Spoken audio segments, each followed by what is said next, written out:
All right. Yeah, please set up the question here. Yeah.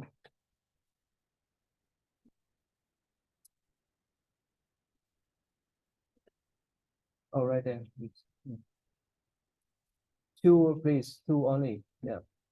Two. One question. Two student per question. Okay. Anyone else? Yeah, if you are online, yeah, please pick the question by yourself. Okay. Any question before we move on?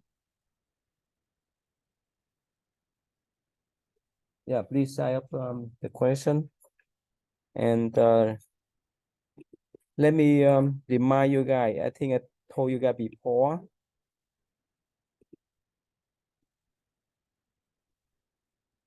So only this week, you have up to 25 extra points if you can. So tomorrow, you guys know, right? Tomorrow I give the lecture or presentation at the ID Bush Center, right? I will talk about how mindfulness practice could be helpful for you guys. Okay. Yeah, from 10 to 11:15, and they say that they may have some lunch for you guys. It's nice, right? We have 10 extra points and have lunch. All right, that's tomorrow. And for this come up Sunday, you get another 15 extra points, right, by coming to my center. Yes. Can one of these be used for our field trip report? Sorry, can one of these be used for our field trip report? Can you turn on the mic so they can hear from here, please? Yeah, go ahead, please. Can one of the extra credits be used for the field trip report? Yeah, definitely. This is for extra point. So tomorrow, if you come to the ID Bruce Center to attend my presentation, you get 10 extra point. That's all, and have lunch, free lunch. Okay, and use this for the field trip report? You can use this for the field report. You should go to my center. That's different. Sorry, that's different. Okay, this one is at the school, but yeah, Sunday you come there, you have another 15 extra point, and you can write about your future report. Yes. Can you turn on so I can hear you? Yeah. Is there a limit to the amount of extra points you can get, or it's you can use them all? No. We've been at my center before. Okay, so you have extra 15 points. right. So if let's say if you go to my lecture tomorrow, you have another 10, Sunday another 15. So total you have 40. Yeah, the math. Yeah. The math is 40, and toward the end semester you see 40 may make your rate difference. All right, so it's up to you. Okay, that's your choice.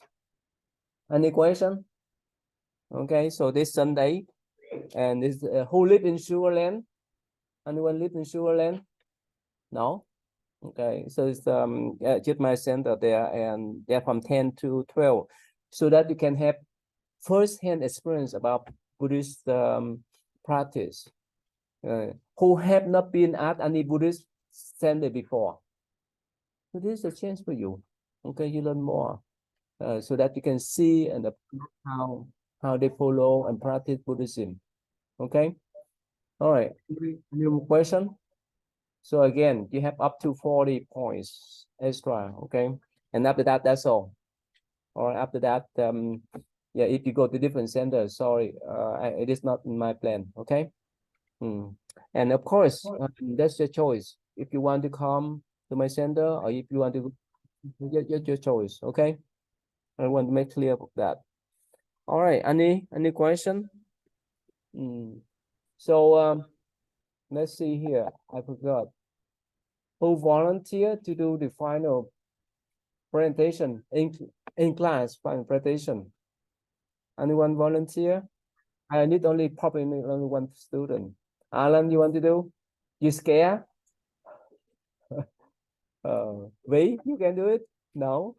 Anyone? Let me know. Okay, I know sometimes you have what you call public phobia, right? But so later you go to work at big new corporation. You have to stand up to talk with hundred or thousand people. This is time for you to be trained. Okay. All right. Let's see here. Any question before we move on? Yeah, if you come late, please pick a question. We have 2 students per question. We have plenty of questions available. 5, number 10, 12, and 13 too. 12, 13, 14, 15. Yeah. All right. Another one here. Okay. So far, you gotta get used of the pattern, right? Nothing strange, right? Nothing to be surprised, right? As much as you follow the pattern, you feel fine. And also, please one more time, you know how I grade your paper, right? Check your spelling, please. Okay, sometimes you guys just make a little mistake, minor mistake, but it costs your grade. Okay, and double check with your grammatical error and so forth. All right. So let's move on then. Go ahead. If you have your partner names up here, please go to them and talk first. I give you about 5 to 10 minutes to talk. Yeah, please go ahead. Move to your partner place. Yeah, please. Go ahead. Yeah, move around. Yeah, stand up and move around. Please go ahead. Yeah. Talk together, learn together. Yeah. And if you are online, Derek, are you online, Derek? Yes. Oh, Derek and who else? Louis, right? Louis, right? Okay. And also me too. Oh, okay. Me too. Are you online too? Okay. Yeah. So, how can you do this? Okay. Let's see here. Ian, are you in class, right? You are in class. Okay.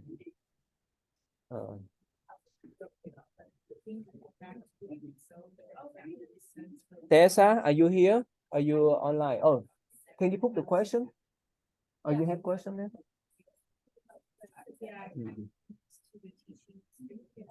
Yeah, keep a cam on, please. Oh, broken. Oh, let's see here.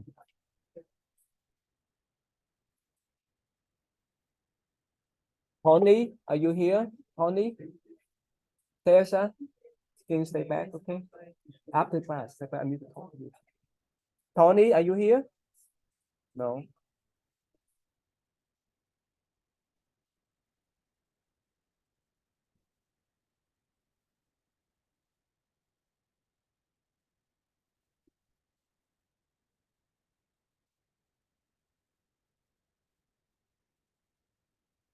Andy, are you here? Andy? Andy? Oh, okay.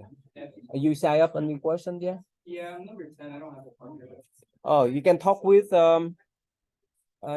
Derek. He's 7 in online. Oh, Eric. Yeah, Derek there. Talk to him.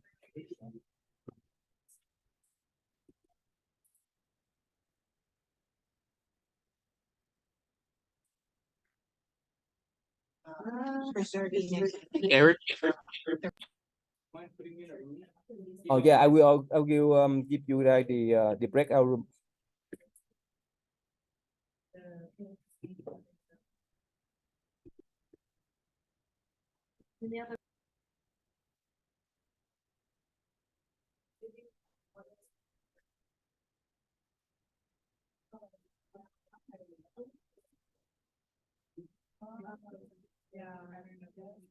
You are number 7? 10? We'll have no 10 here. Yeah, we'll have any 10 here.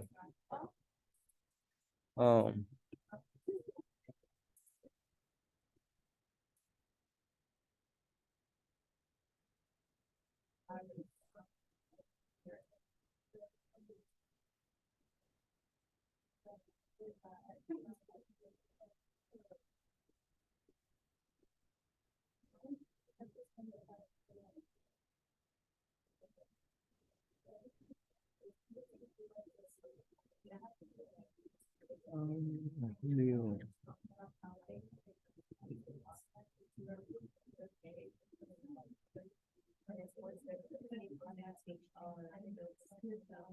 Arena, are you here? Arena? Arena, are you on the Zoom?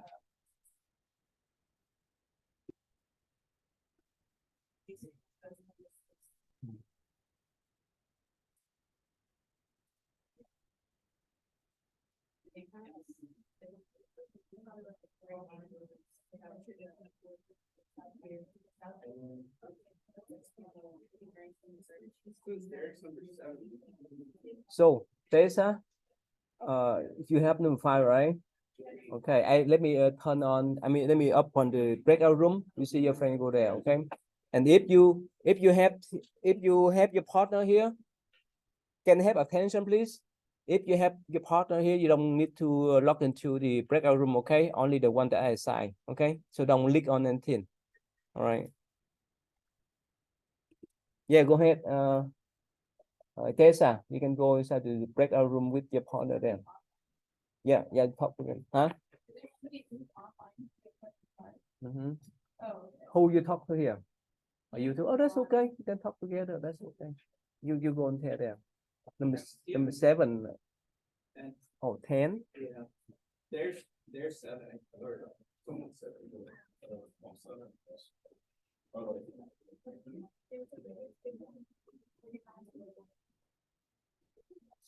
Yes. For your thing tomorrow, is there like a link that I can join? Because I have class tomorrow. Which one? For your Presentation Yeah, your tomorrow. presentation, yeah. Oh, you want to see again? No, the presentation that you're doing tomorrow is in person, right? Huh? It's in person? Yeah. Will there be is there a link that I can join? Because I have class tomorrow. But I just want to watch the lecture. Not even for I don't know. I don't know about whether allowed to open for the Zoom. I don't know. But this is better for in person. in person. Yeah, in person. That's why I can give you the credit. You work tomorrow? I have class. Class what time? From 10 to 11:30. Which class is important class? Yeah. Okay. Yeah. So probably isn't only for the in person then. But you can come my center on Sunday. Yes, I plan on coming. Yeah, you Okay. have 15 minutes support. Okay. Okay. Thank you. Thank you.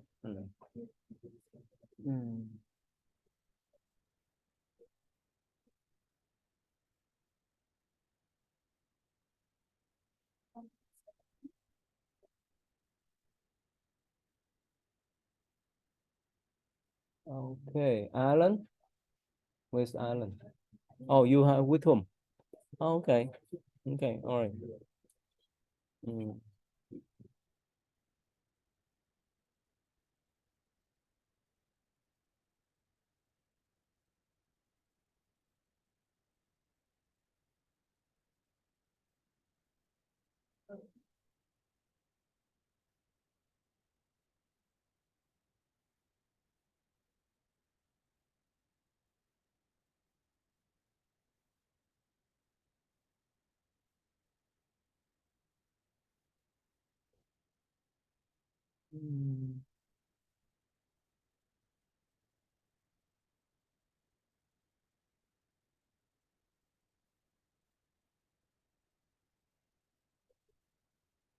Oh, Rishi, you here or you at home, Rishi? Hi, can you hear me? Huh? Can you hear me? Yes. Yeah, so like I'm not like physically there, but like I didn't want to miss class, so that's why I'm joining on Zoom. Okay. You want to do in class final presentation?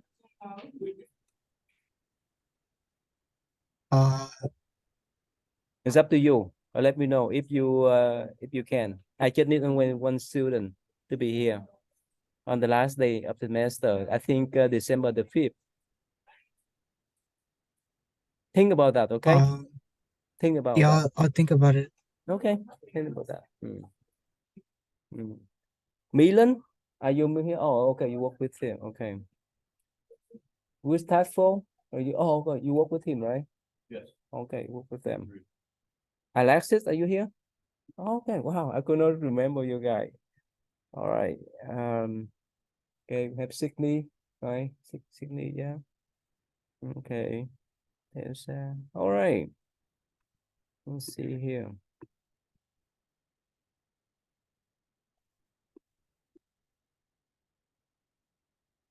You got more done? Have your discussion?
Okay, are you ready?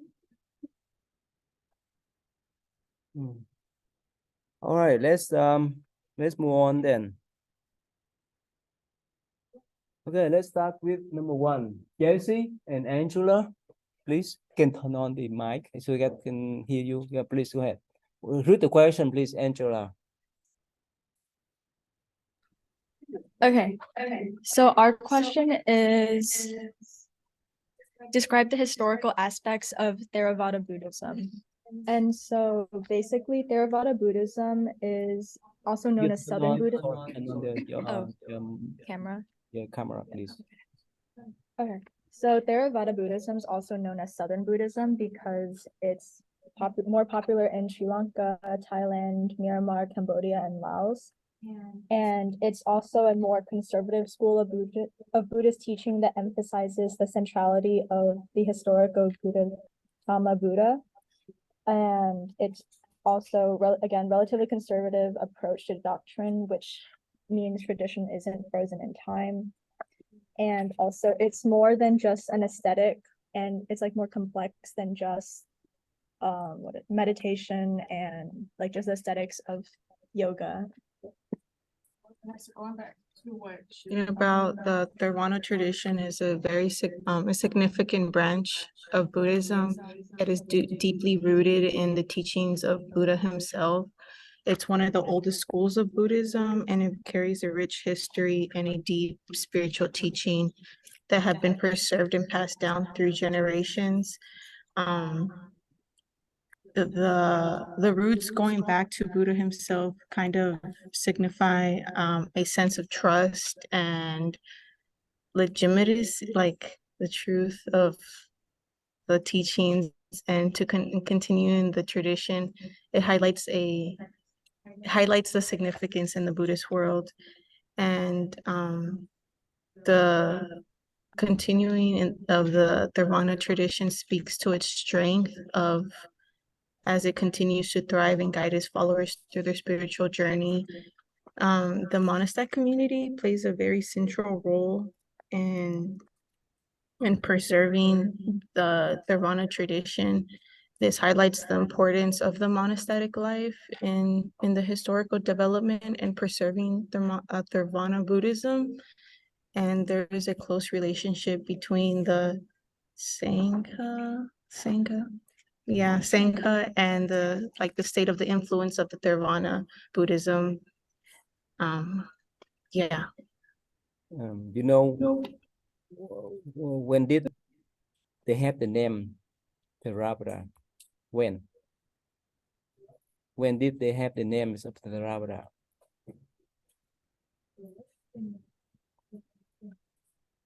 which century that we have to they start to have the name Theravada and Mahayana. You should know. That's what they call early Buddhism there.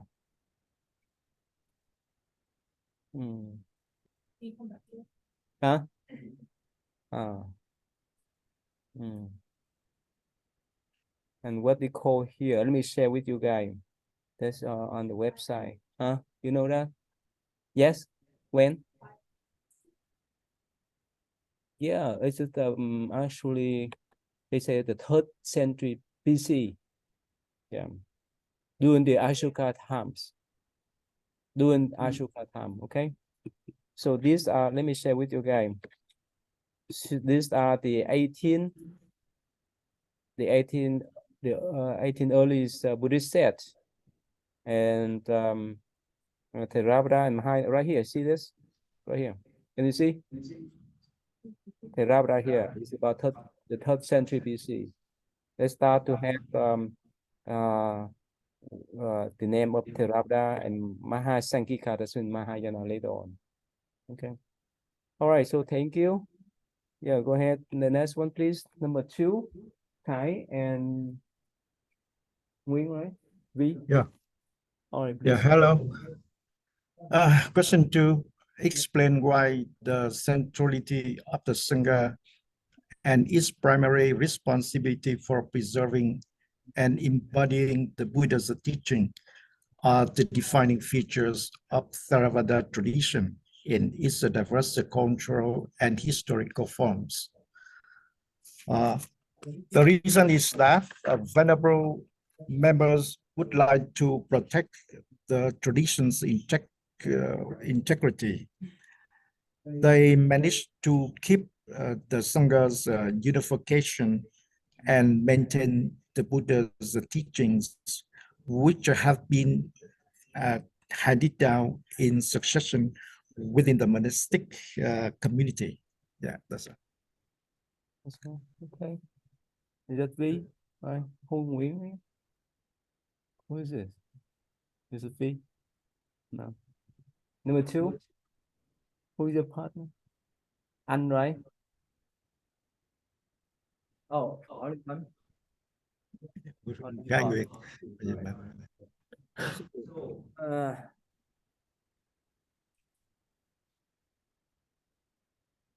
So Theravada tradition focus on the monastic community. That's what they call the conservative tradition, and they want to preserve the Buddhist tradition through the practice of Buddhist monk and nun. That's why in Theravada traditions, all the activities, most of the activities centralized at the Buddhist center are focused on the activity of Buddhist monk and nun. It's different from Mahayana tradition. Later on, you can learn that not only Buddhist monk and nun, but also the lay people get involved in too. Okay. All right. Number 3, Alexis. Oh, you have 3 too. Okay. Go ahead. Alexis, Susie, and who's that for? Please go ahead. Turn on the cam, please. Go ahead. Okay, so our question is describe the Theravada's basic teachings. So Theravada is basically Southern Buddhism, which means the doctrine of the elders. So the elders uphold these teachings. The teachings emphasize attaining self-liberation through one's own effort. So they do this through meditation and concentration. A vital element, like to gain enlightenment, they want you to abstain from like different kinds of evils that could stray away from you being on the good path and like a clean mind. And I'll let.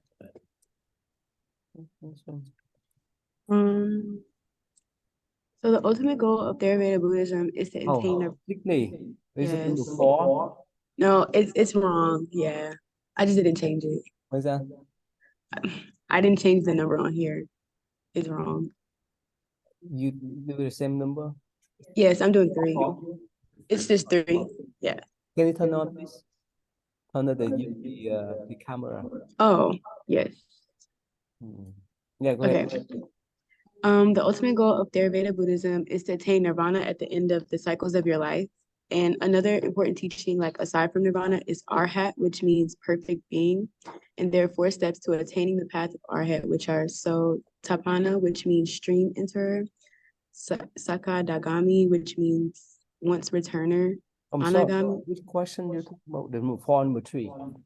We are number I'm on 3. We're 3. number 3, the basic The teaching. basic teachings, yeah. Oh, I thought you talked about number 4. That's okay. No. That's for number 5. The goal, the level of spiritual attainment. That's number 5. Okay. Yeah, that's okay. Go ahead. Yeah. You We can should go stop ahead. there. Oh, okay. Anagami, which means non-returner, and then the final one, which is arhat, perfect being. Okay. Yeah. So some of the other basic teachings or stuff that we covered in class, like the Four Noble Truths, the Eightfold Path, and the concepts of like karma and nirvana, which is to like follow like the cycle of like dharma, birth and rebirth. That's stuff that we covered in class. These are some of the basic teachings of Theravada. So which one the most important one among them? Probably karma. Karma. For the Buddhist community like Buddhist monk and nun, karma is just basic level. Alexis, what do you think? Which one is more important? The most important for the Theravada Buddhist monk and nun? Which one is more important? Huh? Can speak. Achieving nirvana would be the most important one. The goal, the goal for them to practice attain nirvana, and the 4 noble truths are the most important one. Karma is the one in general for the Buddhist people to understand. Right? They need to learn more and practice the 4 noble truths: the truth of suffering, the cause of suffering, the cessation of suffering, the last one, the function to end the suffering. More important. Sydney, okay. So your response is more than 5, not this question. Well, but that's okay. But when you write, please remember to respond strictly to that question. Okay. All right. Thank you. Number 4, Sarah. A question is describe various On the cam, on the cam, please. Oh, the camera.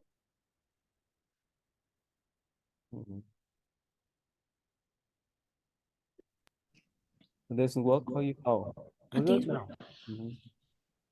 Our question is describe various meditative techniques in the Theravada Buddhist tradition. So there's many forms of meditation technique in Theravada tradition, but the most popular one is Vipassana and Samatha meditation. Vipassana is a meditation technique that we are deeply mindful and insight into reality, including observing thoughts and emotions to gain understanding of impermanence and suffering. We also stay awake on the things around us, and there is no desires in Vipassana meditation, which means that we only observing what is happening, such as our sensations, and doesn't react or attach to it. And to add on to that, the samatha is encircles calm meditation. So with this calm meditation, it leads to, of course, the insight meditation, but the calm meditation does, helps with like a deeper concentration, and mental ataraxia. Sorry, it's hard to pronounce. People often say that it is the one who takes tranquility as his vehicle. It's one of the beginning meditations to reach the insight meditation stage. Okay, so you have 2, right? Let me write over here. One is Samatha. What means Samatha, Sarah? Calm meditation. Calm meditation. Another one is Vipassana.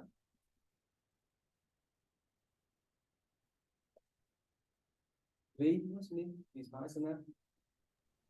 Vipassana is mindfulness meditation. Mindfulness meditation. What's the difference? What's the difference? The difference between Samatha and Vipassana meditation is Samatha, you only focus on one thing, which is like breathing. But for Vipassana, you have to stay mindful and of the things around you, such as your emotion, thoughts, and sensation, and doesn't attach or react to it. So again, Samatha is like focus. You focus. Concentration. Focus on your driving, right? Concentrate on your cooking, and so forth. And so Vipassana is a series of concentration. Like when you walk, you know that you're walking. When you cook it, you know you're cooking. When you're driving, then you know you're driving. That's what the difference. Okay? So that's just the prevalent in Theravada traditions. All right, number 5. Tessa and Milan, right? Yeah, please. Me too. Oh, you too, right? Go ahead. Yeah, turn on the mic. Go ahead, turn on the cam. Okay, wait, who's going first? Me? Oh, Nia, you want to go first? Yeah, okay. Yeah. So the question is, describe Theravada's goal and levels of spiritual attainments.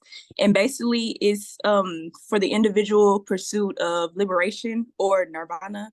And they can attain this by good karma, merit, meditation, and basically trying to limit the effects of bad karma. Okay. Next one.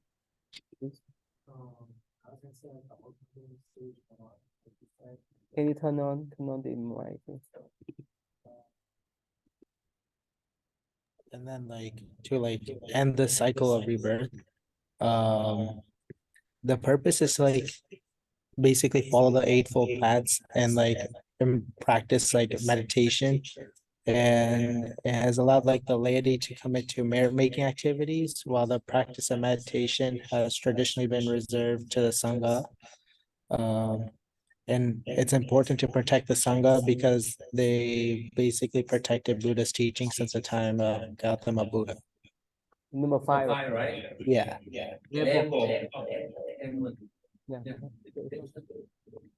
As far as the levels of attainment, I found 4 steps on the way to enlightenment.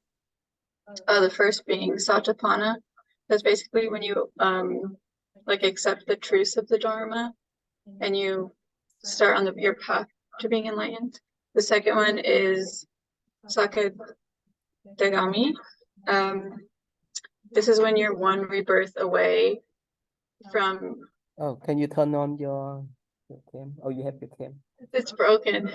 Okay. But the next step is Anagami. That means you will never be returned, you'll never be reborn in a human life. And then the 4th is Arhat, when you're enlightened. All right, good. Thank you. Here. Anyone the 5? Okay, here are the charge. Can you see that? Too small. Can you see? All right, so these are the 4 stages: the path to nirvana, the stream ender, the one return, non-returner, and arhat. So during the Buddha times, whenever he gave the teaching, many of them, especially the lay people, they attend what's called stream ender, the holy path, that they would be reborn only 7 times, and after that attend nirvana. The ones return, that's mean 1 time. After they pass away, they be born in some heaven, and after that they attend nirvana up there. And non-returnment, that's mean the one that attend enlightenment, and at the end of life they attend arhatship. The last one too. The last one is the last stage that many of the Buddha close disciple, like Shriputra and so forth, within a couple of weeks they attend enlightenment, become arhat, become holy monks. So these are the stages of enlightenment. So in order to attend the street meander. Now, once you turn, they have to get it up. Any view down on the Buddha and get it up the any kind of ritual rules and so forth. For non-returner, they need to transform their sensual desire, ill will. And the last one is they have to transform all material, the birth desire, conceit, restlessness, ignorance. So it's pretty hard for you guys to imagine, right? Someone could attain that state of mind. Let me give you guys one example. Let's say you have eye wash. You have eye wash, right? And what happened if you drop it accidentally in water or you break it? What happened, Sydney? What should you do after that? Would you continue to buy another eye wash or you stop to use that? Again, you see that? We get used of using iPad, iWatch, and so forth, right? And when you break it or when it's damaged, you want to do more. You want to have another one so that can use again because of your habitual pattern. When you was little, you would not see iWatch, right? No, right? But now it's so prevalent. That's why after we're done with this life, we look for another life. Make sense? Because we want to have that type of, we can say that desire to have another assistant. So that's why we evolve in what we call the sixth part of the birth. We know that the heaven, the human beings, human realm, animal realm, and so forth. It keep going and going in the cycle. But for our heart, they don't have any desire. They don't have any craving. That's all. After they're done of this life, they be free come and go because they don't have any attachment at all. That makes sense? Okay. All right. So let's move on to the next one. Number 6. Arena and Joma, please. Okay, so our question was elaborate the Burma's Festival of Lights. So the lighting festival in Myanmar is cherished culturally and religiously. It takes place on like the day of the full moon, and it usually falls in October. This 3-day festival marks the end of the Buddhist Lent, which is a period of deep reflection and meditation for monks. And during this time, they also light up like the streets and their homes with like candles or any type of like bulb. Yeah, just like Ariana was saying, basically it's a celebration, it's a festival. They have like feasts and ceremonies and things like that to celebrate the return of the Buddha. They also pay respects to like elders and the monasteries, the monks and the nuns, and they will give donations and they'll kind of basically just celebrate. And that's usually towards like the end of the year, like October-ish. But I did read that it goes based off the moon. So that's how they do that. Okay. So one more time, who have not been at Buddhist center? One more time. Okay, so you have not absorbed any Buddhist celebration, right? Well, Angela, you have not done anything? Any place? No? Okay. Yeah. So some of you, you been, which temple you used to go? Which one? Tao temple? Oh, okay. Turn on the mic, please. I also go to another temple. It's pretty far from here.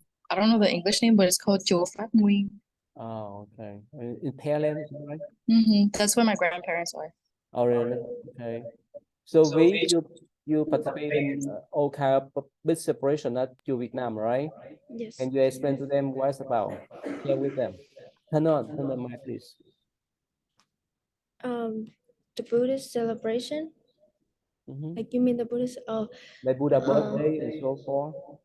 Oh, so for the Buddha birthday, we will like do the ceremony and there's a lot of chanting and sorry. Yeah, probably only when you go there you can see and feel yourself, right? With other people's explanation, you will not feel much, right? All right, so thank you. Let's move on. Number 7, Holden. Are only you? Yeah, please go ahead. Turn on It's me the too. cam, Holden. Oh, you too? Yeah, number Derek, 7. go ahead. Holden, go ahead. Turn on the cam, please. Yeah, go ahead, Holden. The question was expand upon Buddhist guardian deities. Mm-hmm. And there's a lot, but I'm going to talk about some 3 major ones. The first one is one called Garuda, which is a part human, part bird. And it's found in some Hindu mythology, but in Buddhism, it's a deity that guards the temples, and it guards against evil people, like evildoers. And there's another one that's called a Naga, which is basically like a really big cobra, and it guards the Buddhist scriptures. And another good one is it's like this dog lion. I couldn't find the name, but it guards against evil spirits. Okay. Derek, you want to say anything more? Yeah, in the Theravada like tradition, the devas are regarded as fully real and possess superhuman abilities, although they're subservient to the Buddha. And it could like it changes depending on like the culture of Thailand, Myanmar, and Sri Lanka. But what remains constant throughout all of them is that the organization of the pantheon according to the principle of karma and the symbolic supremacy of the Buddha and his middle path over these powerful deities. So they all these deities, like, they still are under the Buddha's control, kind of. So what's the purpose of having those spiritual gardens then? Turn on the mic, please. Yeah. Just evil things that disrupt the Dharma in the temple. How about you, Derek? Could you say that again? I couldn't hear you. What are the purpose of having those spiritual gardens? I feel like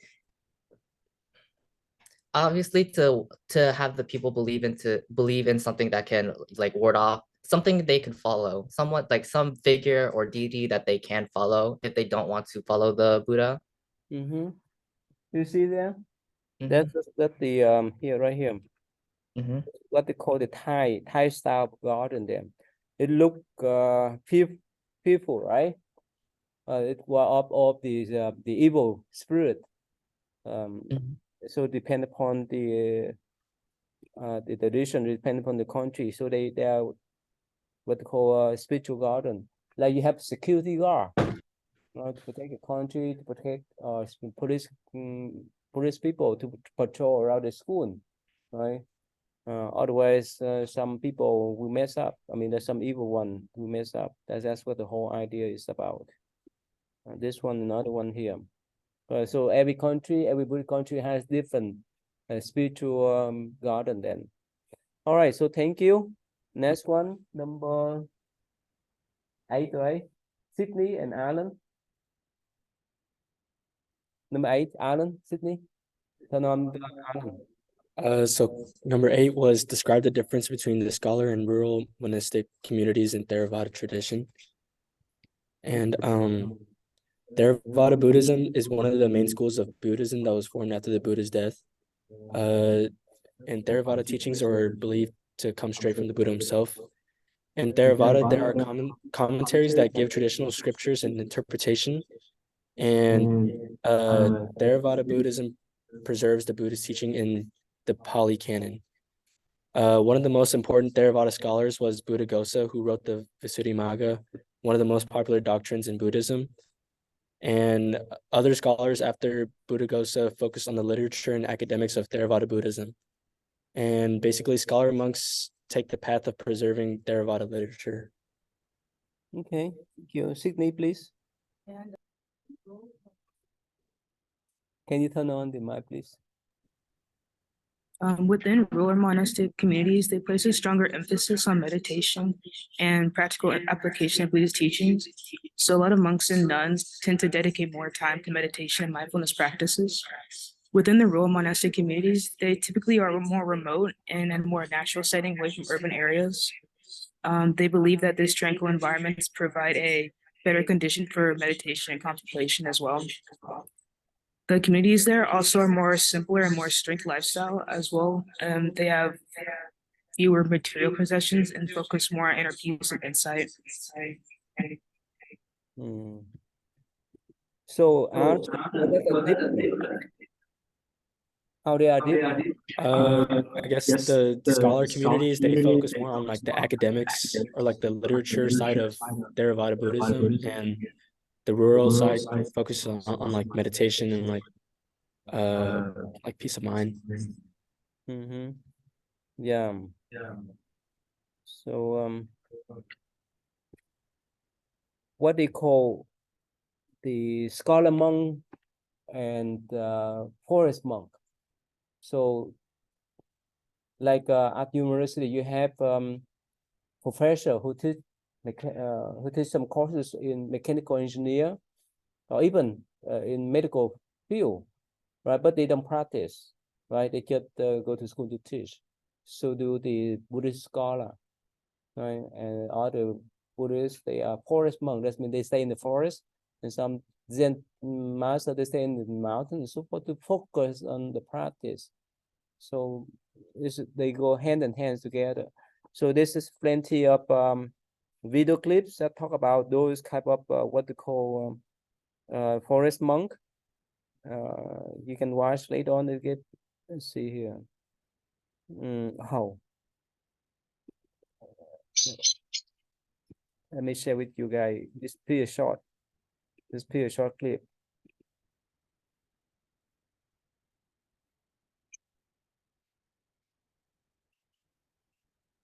That's what So welcome everyone to the I Monastery.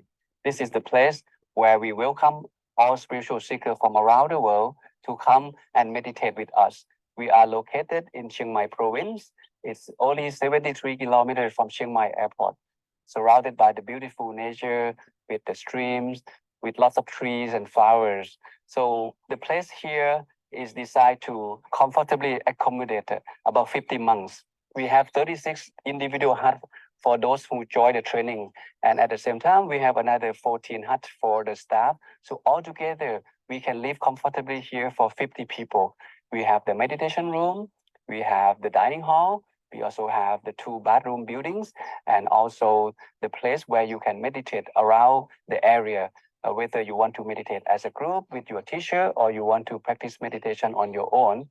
We also have the walking path where you can practice walking meditation as well. If you are looking for the place that's conducive for spiritual development, you need to look into the 4 factors. The first factor is called the place. The place must not too close or too far from the city, must be safe and secure. And the place must have the necessary facility for you to practice properly, including the bathroom, the dining hall, the sleeping area, and the meditation hall. And the second factor is called the food.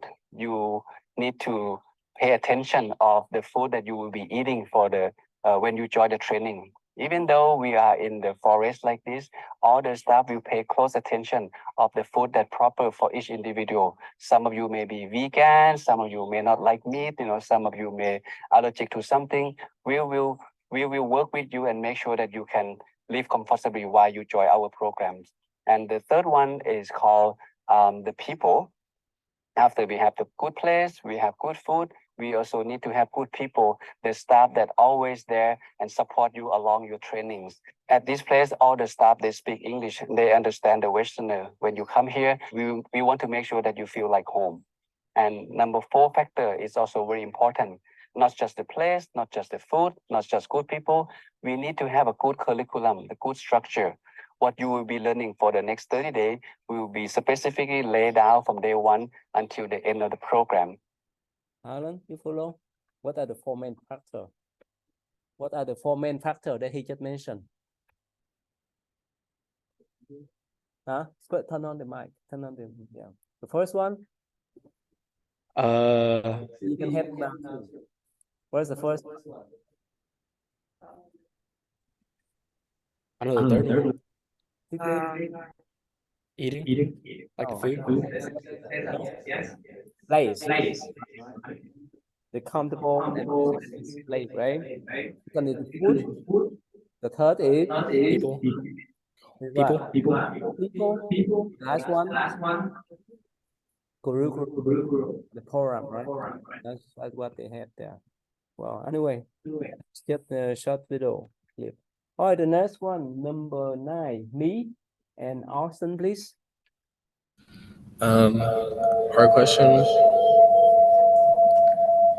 was describe the Kataragama worship and Theravada tradition.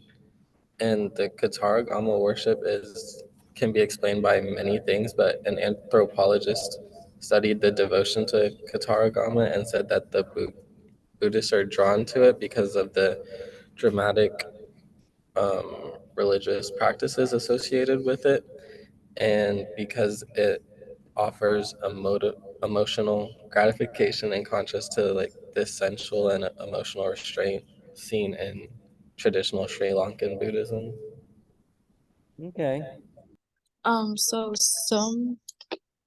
some of the worshippers of Kataragamas, they show their devotion through physical practices such as rolling in the sand, piercing their cheeks and tongue and like other body parts with like skewers or hooks. And they also walk across burning coals. And I also want to add that this is like a worship that's predominantly popular in Hindu people, but a lot of Buddhists are starting to pick up on it. Why? Why is it worshiping Buddha and so forth, but they worship this type of God, spiritual God? Why is that?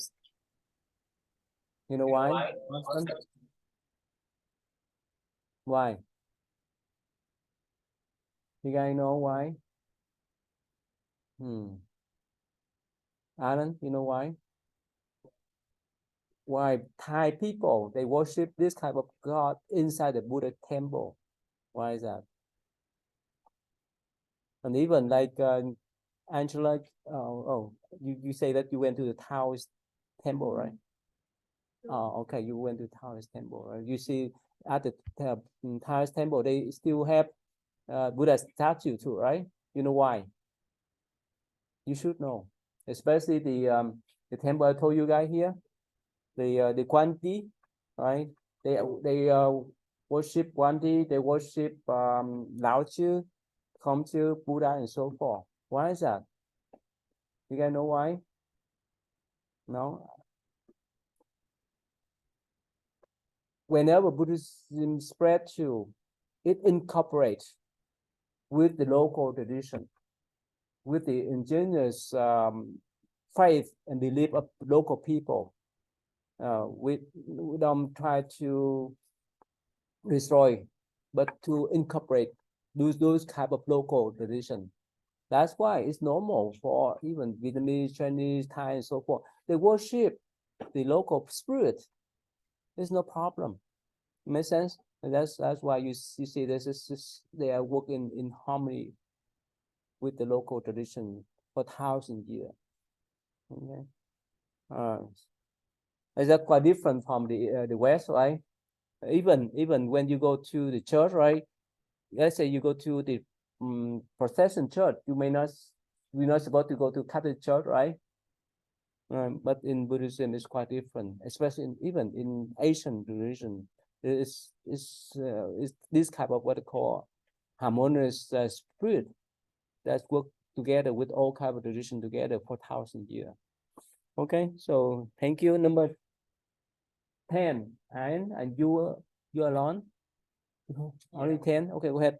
Please turn on the mic, please, and cam, please. Is my camera on? Yeah. Okay.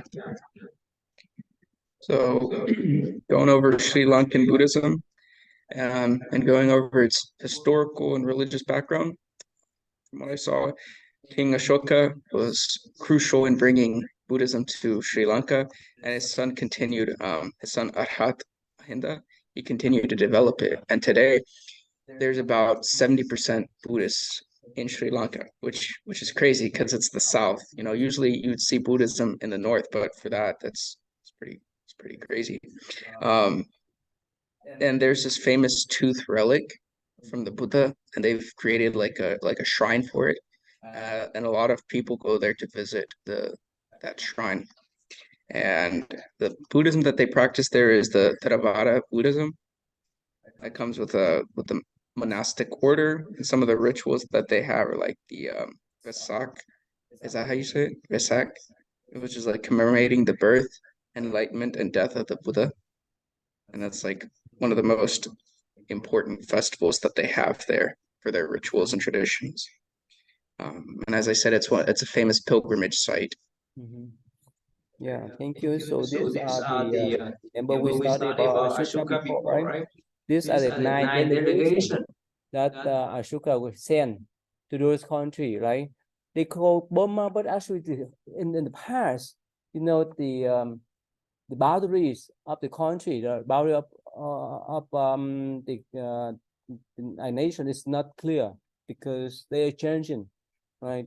But now it's more settled out. But in the past, the boundary of Burma, Thailand, Cambodia, and so forth depend upon geopolitical situation. It may be changing, right?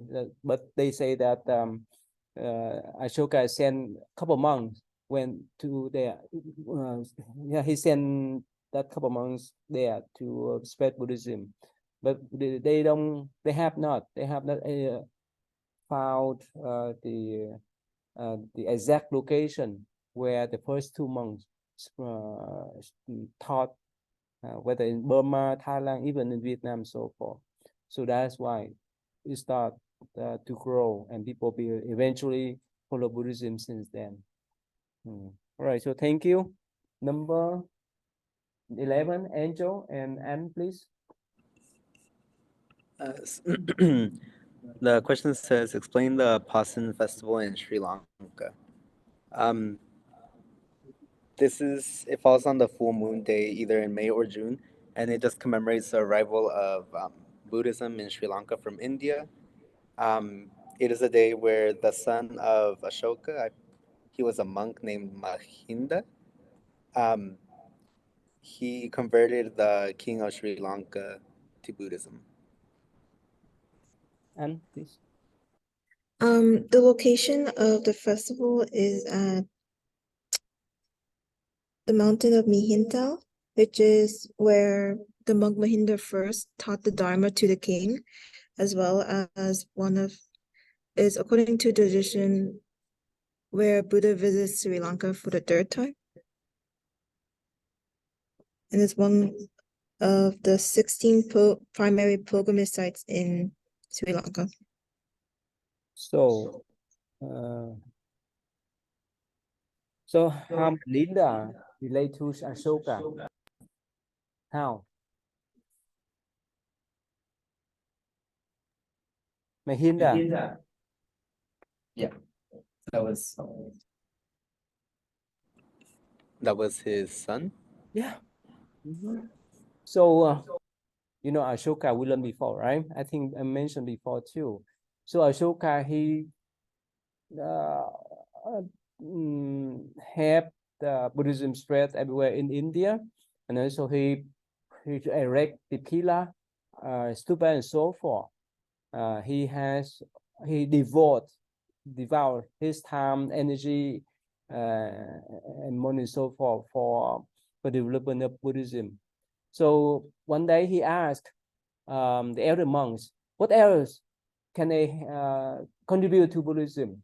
What is the foremost generosity or giving that I can do? So that the elder monks say, well, just give your son and daughter to the Sangha. That means they encourage them to become Buddhist monk and nun. So he did. So he encouraged his son, Mahinda, to become Buddhist monk.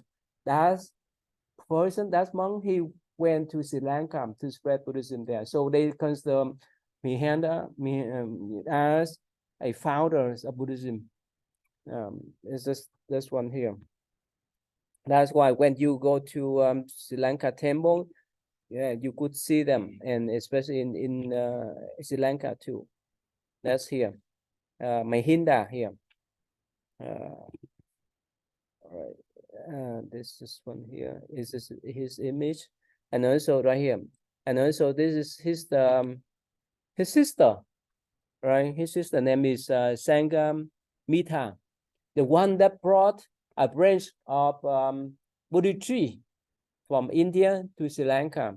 Later on, because of the queen of Ashoka cutting off the first tree, the first Bodhi tree, so later on they brought back the branch of the Buddhist tree from Sri Lanka back to India.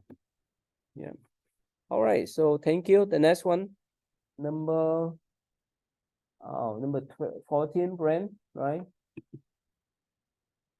Are you here, Brent? Yeah. Okay. Question was, describe the historical and religious aspects of Angkor Wat in Cambodia. Angkor Wat is the world's largest religious monument. It was built in the 12th century and was originally meant for the Khmer king. Was going to be, it was a state temple and was going to be his mausoleum eventually. But he built it for the Hindu god Vishnu instead of the Shiva god Shiva, and that eventually broke tradition and it was switched over to Buddhism when it was taken over by Jayavarman. I think that's how you say that.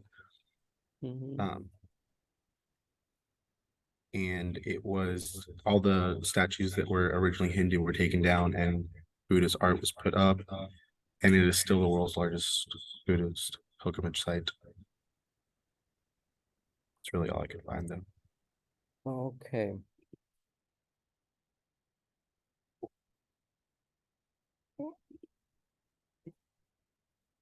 So you know the relationship between Khmer Emperor or Kingdom and Angkor Wat? What are their relationship? Or which one? I'm sorry. Khmer. You want to say Khmer Kingdom? You I don't know. don't. Okay. Let me share with you here.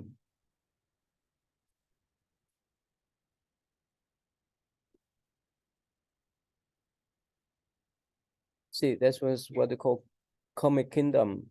Let's right here.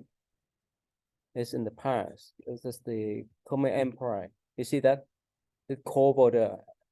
So many countries now, right? Thailand, Burma, and so forth.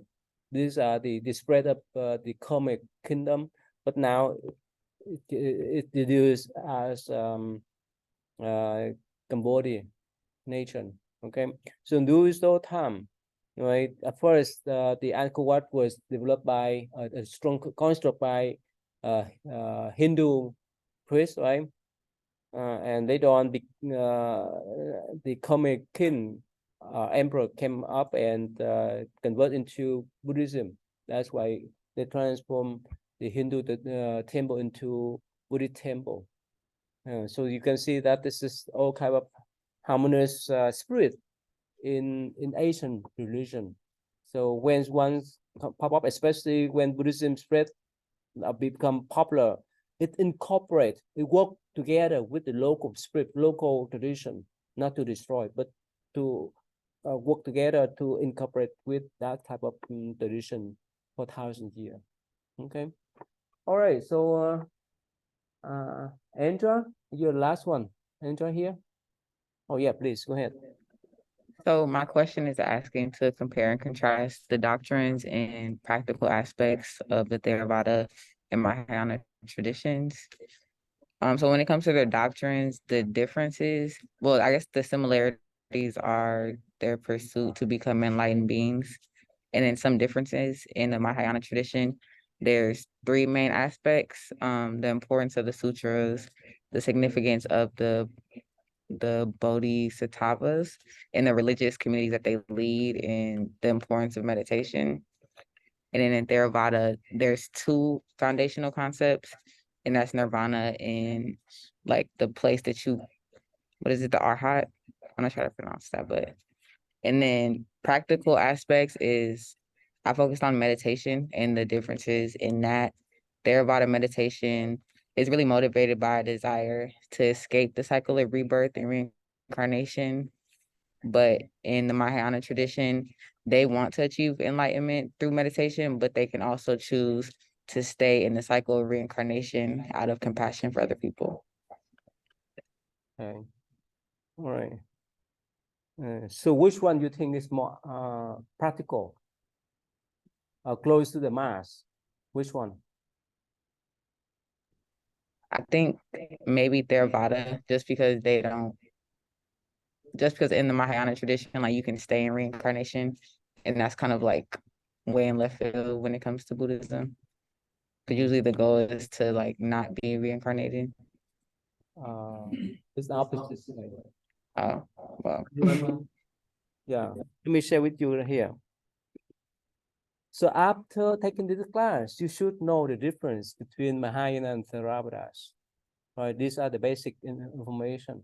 So the goal in the Theravada tradition is that, yes, like you say, to attain Nirvana, to get out of the birth cycle. That means you don't have an attachment at all. You free yourself. And that's all for you.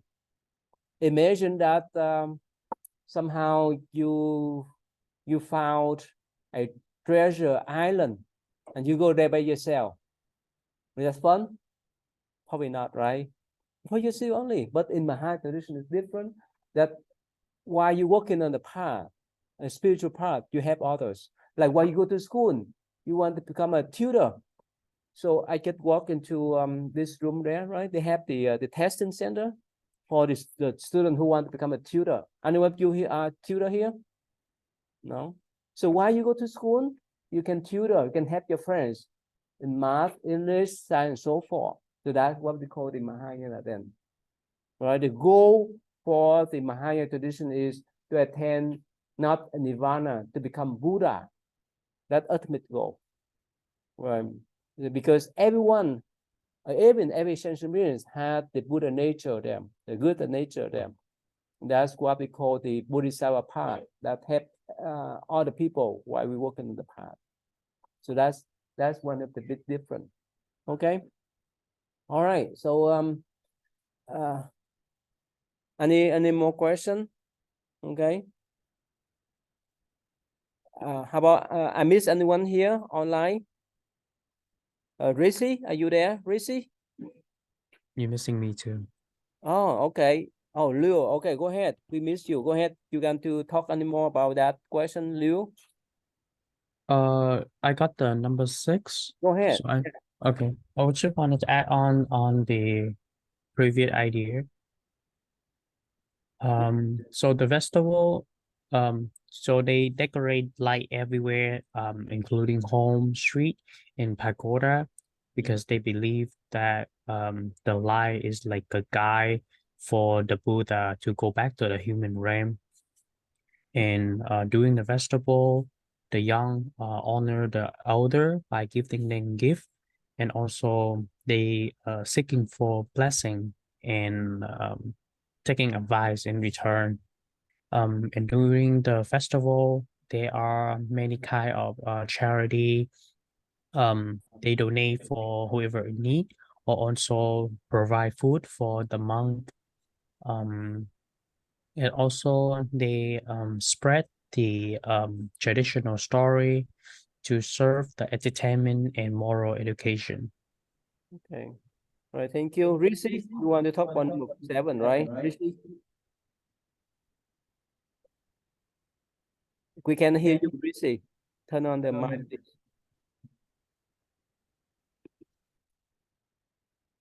We can hear you. Huang, are you there, Huang? You want to say anything, Huang? No. Oh, no. Okay. Rishi, can you hear? Okay, anyway, so let's go back here one more time. So who plan to go to my lecture tomorrow? Okay, yeah, make sure I will give you a paper for you to sign your name. Okay, so that I make sure you have the credit. How about this Sunday? How many of you plan to go? Okay, you see there. And especially if you have not been at the Buddhist Center, it's a chance because I will do bilingual.